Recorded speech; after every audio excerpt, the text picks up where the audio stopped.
Bonjour, le cœur, c'est la vie. Et pour garder une bonne santé, il faut surveiller son cœur. Et comment est-ce que l'on surveille le cœur? Eh bien, c'est très simple. D'abord, en prenant son pouls. C'est très facile de prendre son pouls. Il suffit de mettre son index et son majeur à la partie externe du poignet. Comme ceci. Et vous sentez les battements de votre cœur. Alors, ces battements, il faut les mesurer, c'est très simple. Vous prenez une montre et vous mesurez vos battements pendant 15 secondes. Les battements doivent être compris entre 60 et 90 par minute. Vous multipliez le chiffre obtenu sur 15 secondes par 4 et vous avez votre rythme cardiaque. Donc, si vous avez moins de 60 ou plus de 90, eh bien, il faudra vous inquiéter. Sauf si vous êtes un sportif, car les gens qui font beaucoup de sport ont tendance à avoir des pouls bas, inférieurs à 60, compris entre 45 et 60. De même, si vous venez de faire un effort ou si vous êtes très énervé, il ne faudra pas vous inquiéter outre mesure. Votre pouls va augmenter avec le stress. Donc, pour prendre son pouls, il faut le faire dans des conditions de calme et de sérénité. Par ailleurs, le pouls doit être régulier. Si vous percevez une irrégularité, eh bien, il faudra consulter votre médecin traitant. Donc, avec cette mesure très simple qui est la prise du pouls, vous allez pouvoir déterminer le rythme de votre cœur et savoir si ce rythme est régulier ou pas.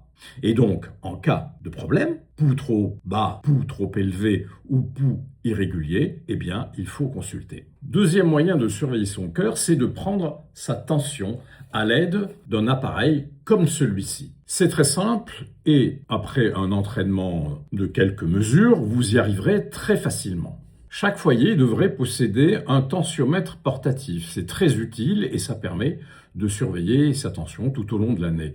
Et je vous conseille fortement de surveiller votre tension au moins une fois par semaine.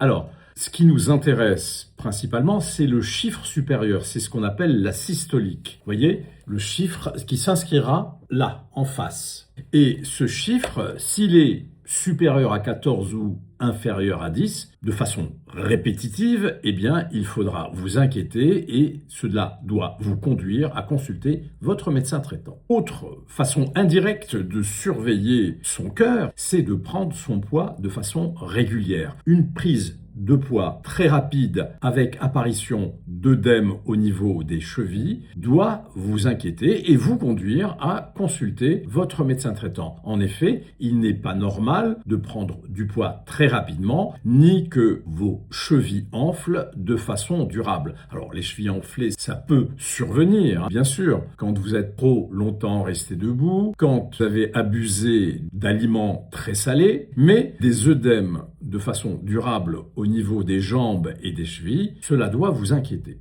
Les signes d'alerte au niveau cardiaque, ce sont aussi l'apparition de douleurs thoraciques, des douleurs à type d'oppression au milieu du thorax. Ces douleurs peuvent survenir à l'effort ou peuvent survenir au froid, quand il fait très froid, ou bien même quand vous dormez, vous pouvez être réveillé par une douleur au niveau de la poitrine. Eh bien, cela doit vous inquiéter, cela doit vous conduire à voir votre médecin traitant et à faire un électrocardiogramme. Alors, ces douleurs, elles peuvent aussi irradier dans le bras gauche ou dans le bras droit ou au niveau des mâchoires ou dans le dos. Et elles peuvent être à type de brûlure ou de constriction d'oppression.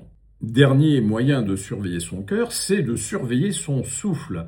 Si vous êtes essoufflé au bout de quelques pas, de façon récente, si vous êtes essoufflé en montant les escaliers alors que vous arriviez à les monter très facilement, eh bien, cela doit vous interpeller. Il y a un test qui est le test des 4 étages et théoriquement, on doit pouvoir monter sans arrêter en 1 minute 30, 4 étages. Si vous n'êtes pas capable de faire ça, eh bien, cela doit vous conduire à voir votre médecin traitant. Vous voyez, c'est très simple. Pour surveiller son cœur, on prend son pouls, on prend sa tension, on surveille son souffle, et si on est essoufflé de façon récente, cela doit nous inquiéter, et l'on surveille son thorax, et si on a des douleurs thoraciques à l'effort ou au froid, ou même de façon spontanée, cela doit vous inquiéter. Merci de m'avoir écouté. Au revoir.